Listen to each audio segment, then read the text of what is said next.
एक गांव में एक गुब्बारे वाला हर दिन गुब्बारे बेचने आया करता था।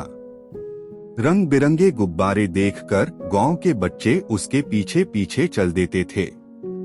सभी को गुब्बारे बेचने के बाद गुब्बारे वाला वापस चला जाता था। एक दिन गुब्बारे बेचने के लिए वह गांव के बाजार में खड़ा था। आज उसके गुब्बारे कम बिके थे। तभी एक बच्चा गुब्बारे खरीदने आया। भैया, कितने का गुब्बारा है? 10 पैसे का एक है और 25 पैसे के 3। लेकिन मेरे पास तो केवल 5 पैसे हैं। एक काम करो, एक गुब्बारा मुझे दे दो, बाकी 2 किसी और को बेच देना, इससे तुम्हारे 25 पैसे के 3 बिक जाएंगे। नहीं, एक गुब्बारा तो 10 पैसे का ही मिलेगा। बच्चा निराश होकर चला जाता है। वह आगे जाकर एक पेड़ के नीचे बने चबूतरे पर बैठ जाता है। गुब्बारे वाला उसे देखता रहता है। गुब्बारे वाले के शाम तक सारे गुब्बारे बिक जाते हैं। केवल गुब्बारे बचते हैं। गुब्बारे वाला उस बच्चे को बुलाता है। अरे, तू घर नहीं गया? दोपहर से यहीं बैठा है। हाँ भैया, वो मैंने अपनी छोटी बहन से कहा था कि मैं उसके लिए गुब्बारा लेकर आ रहा हूँ। अब जब वो सो जाएगी तब जाऊंगा। तो अपने घर से 5 पैसे और ले आता, गुब्बारा ले जाता। मेरे घर में केवल मेरी माँ है जो मजदूरी करती है। बड़ी मुश्किल से वो हर दिन 5 पैसे देती है। चल ठीक है, ये ले गुब्बारा, ला 5 पैसे। तेरा नाम क्या है? मेरा नाम मोहन है। गुब्बारे वाले को बच्चे पर दया आ जाती है। अच्छा, एक काम कर, तू ये दोनों गुब्बारे ले ले, एक अपनी बहन के लिए और एक अपने लिए। मोहन बहुत खुश होता है और वह गुब्बारे लेकर घर की ओर भागने लगता है। अगले दिन गुब्बारे वाला गुब्बारे बेचने आता है। तभी उसे मोहन दिखाई देता है। भैया, ये 5 पैसे ले लो। ठीक है, तू ये गुब्बारा ले जा। नहीं भैया, ये तो मैं कल के पैसे दे रहा हूँ। कल मैं जब घर पहुंचा तो माँ ने बहुत गुस्सा किया। उन्होंने कहा, बिना पैसे के कोई सामान लेना भीख कहलाता है। आप ये 5 पैसे ले लो। बहुत बढ़िया विचार हैं तेरी माँ के। सुन, तू पढ़ने नहीं जाता है क्या? नहीं, हमारे पास इतने पैसे नहीं हैं। मैं घर पर ही पढ़ लेता हूँ। तुम रहते कहाँ हो? वो जो सामने बड़ा सा नीम का पेड़ है, उसके पीछे ही मेरा घर है। इसी तरह समय बीत रहा था। गुब्बारे वाले से कभी कभी मोहन 5 पैसे में गुब्बारा ले जाता और अपनी बहन को दे देता था। कुछ दिन बाद गुब्बारे वाले को मोहन नजर नहीं आया। अब वह गुब्बारा लेने भी नहीं आता था। एक दिन शाम को गुब्बारे वाला मोहन के घर पहुंच जाता है। मोहन, मोहन।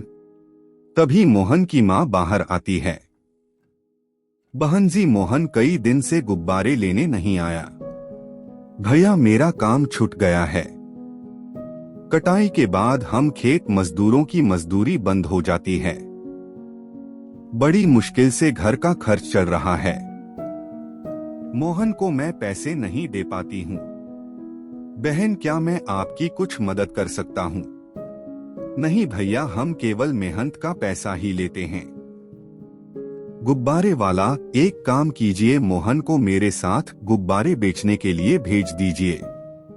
हम दोनों गांव में घूम घूम कर गुब्बारे बेच लेंगे। लेकिन भैया, वो तो अभी बहुत छोटा है।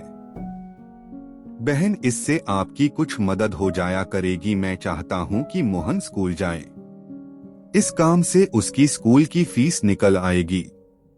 दोपहर से शाम तक वह गुब्बारे बेच लेगा। तभी मोहन बाहर आ जाता है और सारी बातें सुन लेता है। हाँ माँ, मेरे ख्याल से ये ठीक कह रहे हैं। माँ तैयार हो जाती है। अगले दिन से मोहन गुब्बारे वाले के साथ गुब्बारे बेचने जाने लगता है। गुब्बारे वाला मोहन का स्कूल में दाखिला करा देता है। पढ़ने के साथ साथ मोहन अब शाम को गुब्बारे बेचने लगता है। धीरे धीरे मोहन बड़ा हो जाता है। तब तक वह गुब्बारे वाला बूढ़ा हो जाता है। बाबा, अब आप काम मत कीजिए, मेरी पढ़ाई पूरी हो गई, जल्द ही मुझे नौकरी मिल जाएगी।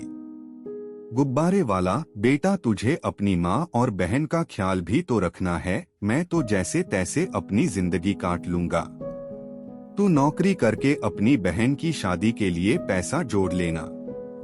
मोहन बहुत कोशिश करता है।